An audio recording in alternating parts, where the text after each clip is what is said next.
A Song for Silas by Lori Wick. Chapter 4. Walking to Grandma M's house from the church stirred up a bittersweet feeling in Silas. He knew that before the next Sunday dawned in Baxter, he would be on a small farm in Neilsville, Wisconsin, some 85 miles from his home.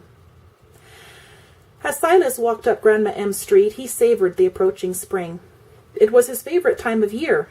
He liked to pray for new growth in his own life as he watched the flowers come alive and the trees sprout new leaves. The weather was a bit chilly, and the new growth really hadn't started yet, but there was a feeling of anticipation in the air, as though the plants and trees themselves knew something was about to happen. Silas reflected a bit on the family with whom he was going to stay, Grant and Amy Nolan. 4 years ago, upon the request of Pastor Nolan, Silas had gone to help Grant with his fall harvesting. Grant's wife, Maureen, had died suddenly, and both Grant and his 14-year-old daughter, Amy, were in shock. Amy. Silas smiled, the sweetest little girl Silas had ever met. Not demonstrative and very quiet, she had grieved silently, keeping to herself in a way that was heartbreaking. She had not spoken over 5 words to Silas the first week he was there, but in time the ice had melted and they became close, despite the 10 years' difference in their ages. They had not corresponded through the years, but Silas had kept abreast of the family through Mrs. Nolan. Grant had not remarried, and Amy had been engaged, but that was off now. She would be 18 now, a grown woman. Silas found himself hoping as he climbed the steps to Grandma M's front porch that Amy would be as sweet as he remembered. Sunday dinner was on the table, and Mac had just prayed when Silas opened the front door. There was a round of hugs and kisses before everyone settled back down to the meal. Silas had been all set to tell his family about his plans, but he was sitting next to his niece Emily, and she didn't let him get in a syllable. She questioned him thoroughly about Paul, and then moved on to the horses. "Did you get horses?" "I sure did." "What color are they? Can I ride one?" Silas wasn't going to touch that one. He shot a look to Emily's mother, Suzanne, but all she did was smile at him. No help there. A glance back at Emily told him she was waiting his answer. Her eyes turned to him with hopeful anticipation. He knew he had to tell her the truth. "I can't promise you a ride right now, sweetheart, because I have to go away again." As Silas expected, this statement captured everyone's attention. He might have been surprised to find out they had suspected this when, after church, he'd told Luke to take the buggy and that he'd walk to Grandma M's.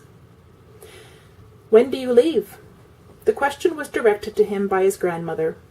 He met her understanding eyes before looking to Luke to answer. "I was hoping Friday, but Luke and I have yet to talk." Luke nodded, and the meal progressed.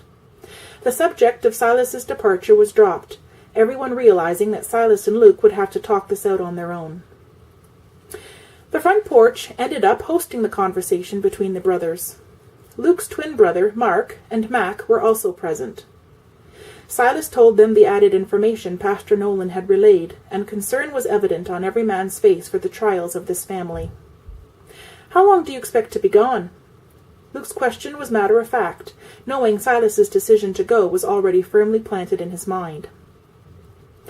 "I could tell you a couple of weeks, but that's what I said last time, and I was gone for 6. Silas was on the verge of saying more, but Luke cut in. "Actually, Si, I don't know why I ask you. I think your decision to go is just exactly that. Your decision. I also know you have not made this decision lightly. I know we'll miss you, but we'll manage." "I was thinking the same thing." Mark spoke now. "Why wait until Friday? The Nolans need you right now, and we can help at the ranch whenever Luke gets into a bind, unlikely as that is." Silas had felt great relief at how supportive his family had been, until his sister-in-law Christine appeared. One look at the men on the porch told Christine the matter was all settled. "Just like that? It's all settled, isn't it?" No one said a word. "You've only just returned, and you're leaving again." Her voice was not angry, but resigned and sad. Not angry. "Well," Christine's voice had changed to determination just that fast. If you don't write to us at least once a week, don't bother to come home." The tension was broken at this, and Silas moved to give Christine a hug, thinking as he did what a relief it was to be leaving with his family's blessing.